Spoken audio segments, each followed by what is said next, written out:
eyes that smile.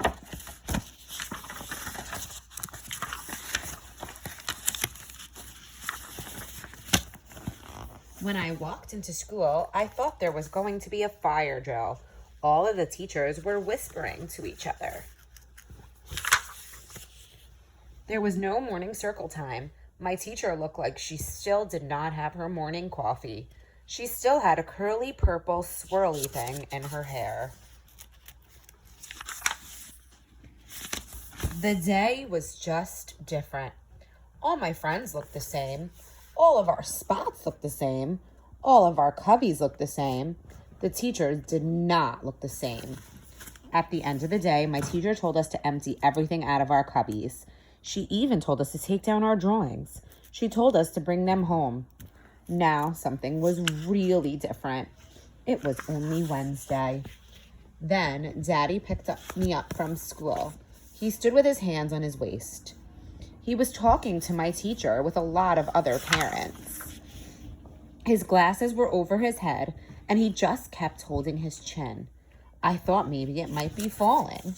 He did not even notice me smiling up at him. When I went home, the news was on all night.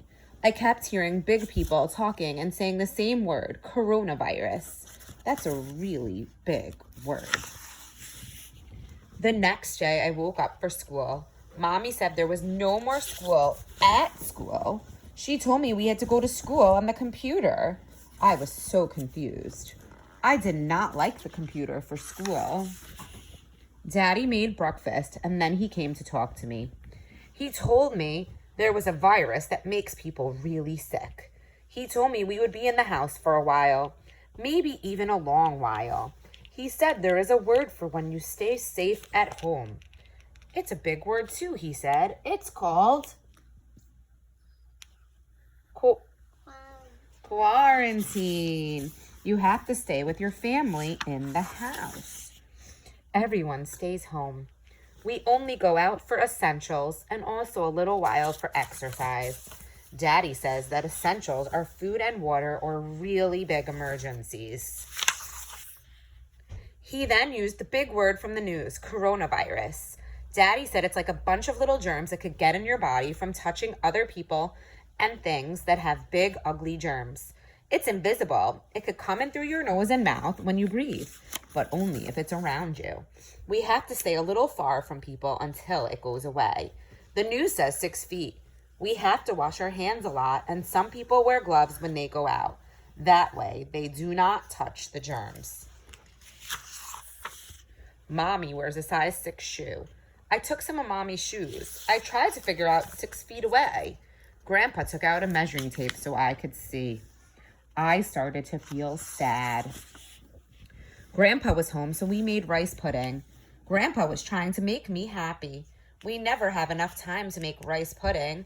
Quarantine means more grandpa time. Rice pudding is my favorite sweet treat. I was glad Daddy didn't make it. The rice is always hard when Daddy makes it. Daddy puts raisins in it too. Yuck. Rice pudding made me forget about coronavirus for a while. Then Grandpa smiled at me and he said, "Now take a deep breath in and remember, life always wins." Grandpa said that to me before. It was when Grandma became a butterfly. Grandpa says nothing ever really dies. It just changes. I think Grandma changed into a butterfly. The day we packed up Grandpa to live with us, a butterfly landed on his nose. We all laughed. Then Grandpa said, "Life always wins." Grandma loved butterflies. Later, I sat and played with my magnet sand. Feels cool in my fingers. It reminded me of how the virus can stick to people. It was all making sense. Well, a little bit. The next morning, it was time for school. Mommy pretended to be my teacher. It was fun. Mommy gives hugs and kisses when I pay attention. That is better than school. We just get stickers in school. After Mommy's school, Daddy came home. He looked silly. I could only see his eyes. I did not like it. I always smile when I see Daddy, and he smiles back. I could not see Daddy's smile. "Daddy, you are not a doctor. Why are you wearing a mask?" Daddy said we have to wear a mask when we go outside. because those germs that I told you about could be a lot of places. If we cover our face, we hide from the germs. People all over the world have to wear masks too. It is called a pandemic. We are all connected, wearing masks together to stay safe. I felt sad again. But Daddy, no one can see my smile, he told me. We can learn to smile with our eyes. So me, Daddy, Mommy, and Grandpa practiced smiling with our eyes in the mirror. Now I was ready to wear a mask too. Grandpa then showed me his sewing machine. Mommy sat with Grandpa cutting up the clothes. I fell asleep in the pile. When I woke up, there were different colors all around with strings on them. I helped put more strings on the other masks. We all had masks too. I asked if we could give one to the mail lady, and then I asked if I could give one to the cleanup person in our building. And then I asked if I could give one to our neighbor. She is very, very, very elderly. She needs a mask. I saw her smiling with her eyes. She was holding a tissue over her mouth on her morning walk, but she was still smiling. Then the mail lady sent some to the doctors and nurses at the hospital for us. Later, Grandpa smiled and gave me some more rice pudding. That day, we went to the window to wave at some of the people. At 7 p.m. every day, we go to the window to bang on the pots. That is to make the people who are helping with the coronavirus happy. They are called essential workers. Grandpa said they are the ones who needed to go out to help.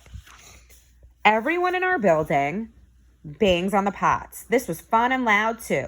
Then Grandpa said, "See, life always wins." Take a deep breath in. When we breathe, we remind ourselves we are okay. People come together when it matters the most. We cannot touch each other, but when we smile at one another, we are connected. I was happy to see Mommy, Daddy, and Grandpa every day, all day. Grandpa said one day it will be over. Then he smiled with his eyes, and we walked to the park. We walked 6 feet apart from the other people. Grandpa belonged to me, and I could still hold his hand. We didn't touch anything with our hands in case yucky germs were out there. Then a butterfly landed on my nose with my mask. I took a deep breath in and said to Grandpa, "Life always wins." I had not seen a beautiful butterfly outside in a long time. Grandpa smiled back and winked. After a short walk for some exercise, we came home. Mommy was waiting for us. I could see Mommy's cheeks go up when she smiled with her eyes. We went inside. We took off our masks. We put them in the wash. We washed our hands. Then we ate the last bit of rice pudding. Grandpa took a deep breath in and said, "Life always wins." This time we smiled with our eyes and our mouths with no masks.